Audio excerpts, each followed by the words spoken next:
Hi guys, my name is Stephanie and you're welcome to my YouTube channel. So in this video I'm going to be sharing with you guys how to draft and cut this MILKMAID dress step by step. So if this is what you're interested in, please like this video, subscribe, and also keep watching the video till the end.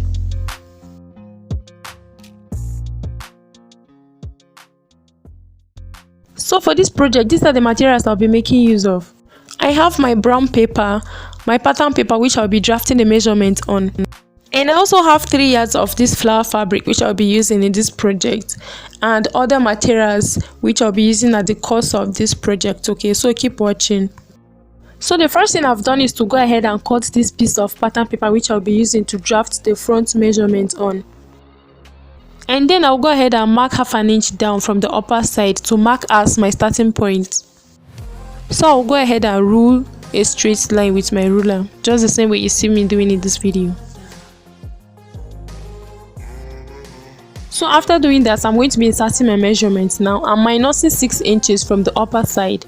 But if you want yours to be a bit deeper, you can make use of 7 inches or 8 inches depending on your own preference. Okay, so mine I minus 6 inches, so I'm marking to my bust point which is 9.5 inches, and then to my under bust 12.5 inches, and then to my waistline which is 15 inches. So I'll go ahead and mark it there. And the next thing I will do is to use a straight ruler to connect all the points to the other side. So I'm using a pen to draw the lines. So when I'm done, I will use my marker to draw the lines to make them more broad so that you guys will see them more clearly. Okay.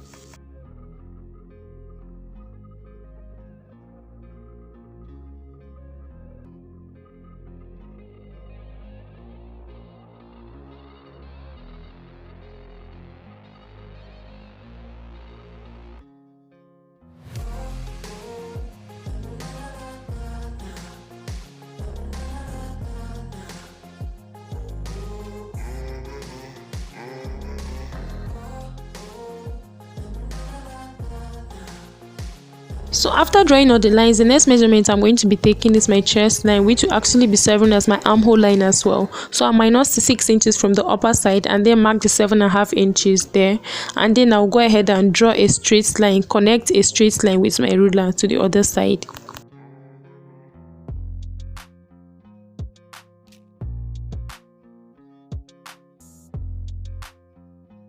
So the next thing is to be inserting my round measurements. My bust is 34 inches divided by 4 is 8.5, so I'll mark the 8.5 there, and then I'm going to be adding 1.5 inches for sewing allowance. And then I'll go ahead and insert the same measurement I had on the chest line on the bust point as well. And the next measurement is my round under bust. Round under bust is 30 divided by 4 is 7.5, so I'll add extra 1.5 inch for sewing allowance. And then the next is on my waistline. So my round waist is 27 inches divided by 4 is 6.75. I'll mark it and add 1.5 inch for sewing allowance. So the next thing to do is to connect all the points together. I've actually used a pen to connect it, and then I'll go in with my marker to make it more bold so that you guys will see it more clearly.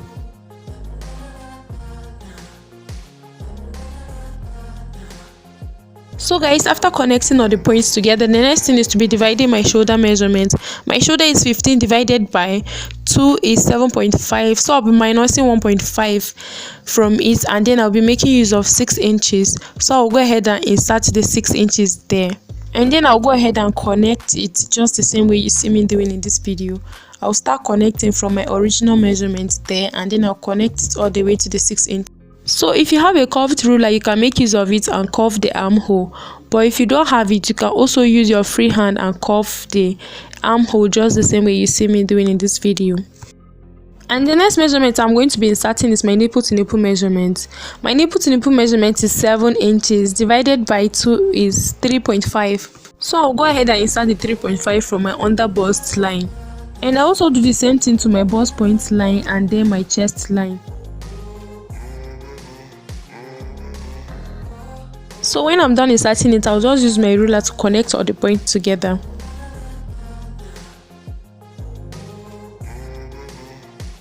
And then from the under bust line, I'm moving up by 1 inch. I'll just go ahead and mark it with my marker, and then I'll still go in by 1 inch again. So basically, I'm moving up from the under bust line by 1 inch, and I'm also going in by 1 inch. And And then I'll go ahead and make a curve starting from the 1 inch that I marked down to the one I mark at the upper side. So I'll just use a free hand and carefully curve it to the upper side where I marked the 1 inch.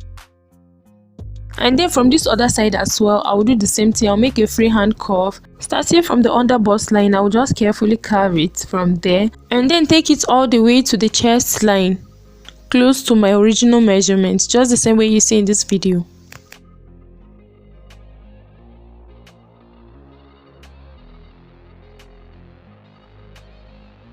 So guys, I'm actually done drafting for the front piece. This is actually the measurement that I need. So the next thing I'm going to do is to be cutting out everything now. So I'll go ahead and cut the downside, the upper side, and then the side from the armhole as well. And then I'll be using this front piece as a template to cut the back piece.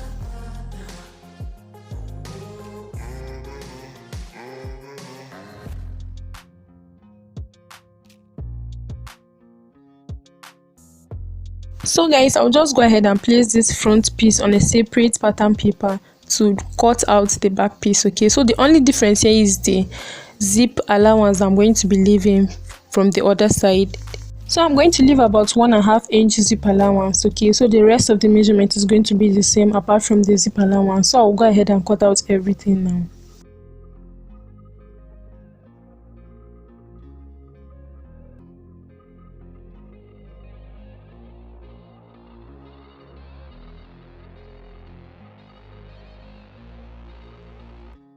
So guys, I'm actually done cutting it out. So the next thing is that I'm going to be working back on the front piece. So I'll keep the back piece aside and then go ahead and cut out the front piece following the measurement that I inserted earlier.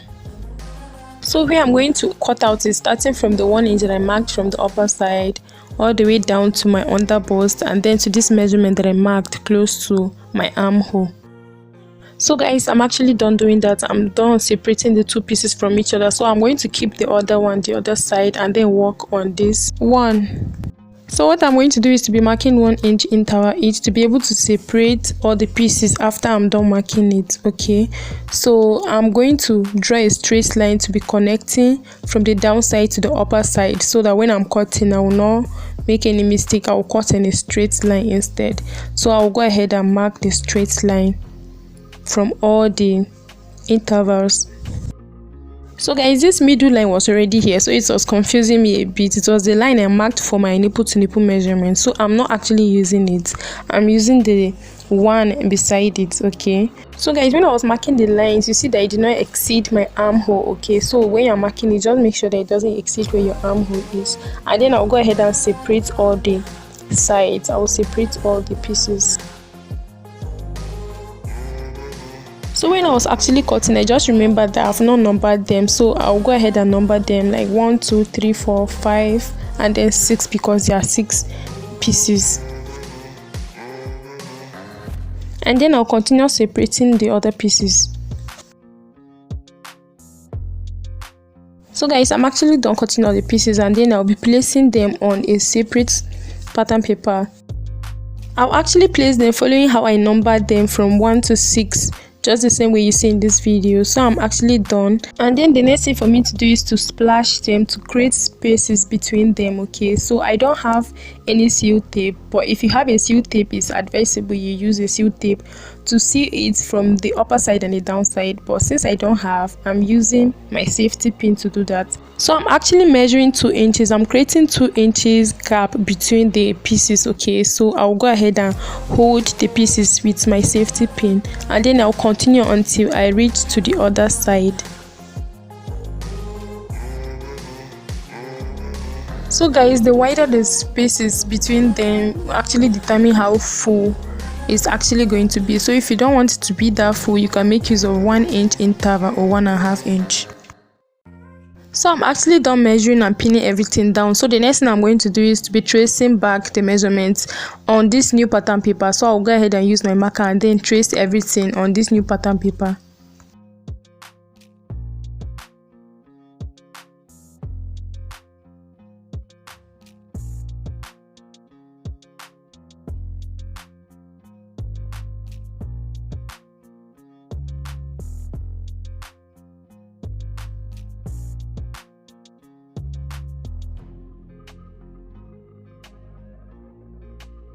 So guys, the next thing I'm going to do is to cut out everything now. I'll start from the upper side, the side, and then the down side as well.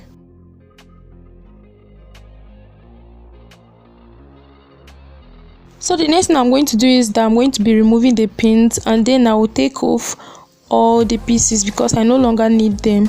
I'm going to use the one that I just finished cutting now. So guys, this is actually how it's looking like. So when I cut it on the fabric and then gather it to come back to its original shape. So this is how it's actually going to be. It's actually going to fit in the shape, okay? So when I gather, it's actually going to go back and fit in the shape. So guys, for the fabric I'm using these 3 yards of this flower fabric. And then the first piece I'm going to cut is the upper piece. So I'm going to be cutting it all around, and then I'm adding 1 inch at the upper side and then half an inch around the whole measurement. So I'm adding 1 inch at the upper side because of folding allowance, which I'm actually going to be fixing a rope in. Okay, so I'm adding 1 inch at the upper side and then half an inch from the side and the down side. So guys, I'm actually done cutting it, as you can see. So I actually cut 2 pieces, one from the left hand side and one from the right hand side. And the next piece I'm going to cut is the back piece. So it's actually on fold. I'm cutting the 2 of them, both from the left hand side and the right hand side, and then I added 1 inch at the upper side and then half an inch all round. And I also go ahead and cut this mid piece as well, this front piece. I'll go ahead and cut it and add half an inch all the way around. So guys, I'm actually done cutting. As you can see, I'm actually done cutting it. And then I'll go ahead and cut lining for all the pieces except for this particular upper front piece. So I've used this same material to cut lining for the 2 back pieces. And I've also gone ahead to cut lining for this mid front piece as well. So the next thing I'm going to do is to be cutting the flare for the downside. So I've gone ahead to fold it into 2 by 90 degree, and then I'll fold it again into 2, making it to be 180 degree. I'll fold it by 180 degree and then neatly arrange it to the downside where I'm actually going to get my full length from. So guys, I'm actually done doing that. So I left about 1.5 inch for zip allowance for the back side, okay? So when you're folding it, just make sure that you leave inches for zip allowance.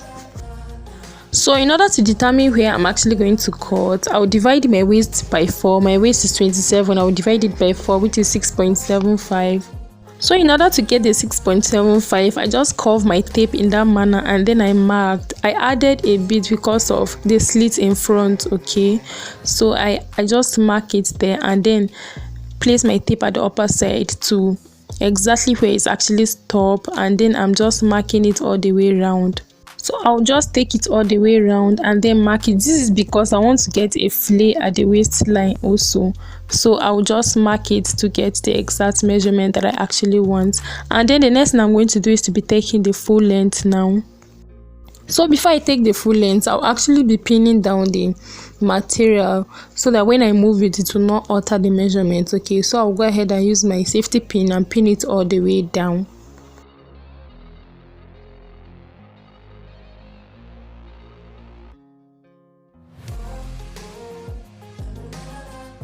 So from the waistline where I actually mark at the upper side, I will minus my half length, which is 15 inches, and then I will take it all the way down to the full length. The full length I'm working with is 55 inches, but I will actually be making use of 56.5 inches for folding allowance at the downside and then sewing allowance at the upper side. And so I'll go ahead and mark 56 inches all the way around.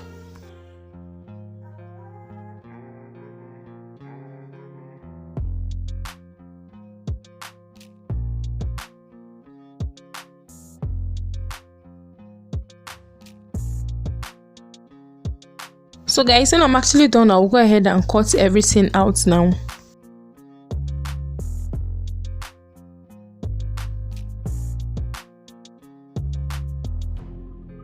And I'll also go ahead and cut out from the waistline as well. So when I'm done cutting, I'll actually go ahead and remove all the pins now. So guys, I'm actually done doing that, and then this is how the skirt part actually look like. So for the downside, you see that one side is actually shortened, so I'll be using a leftover piece to actually sew and complete the downside. So guys, this is all for the drafting and the cutting of this MILKMAID gown. Please, I'll be posting the sewing tutorial on the channel, so please do endeavor to come back and watch it. Please subscribe and turn on your post notifications. See you in my next video.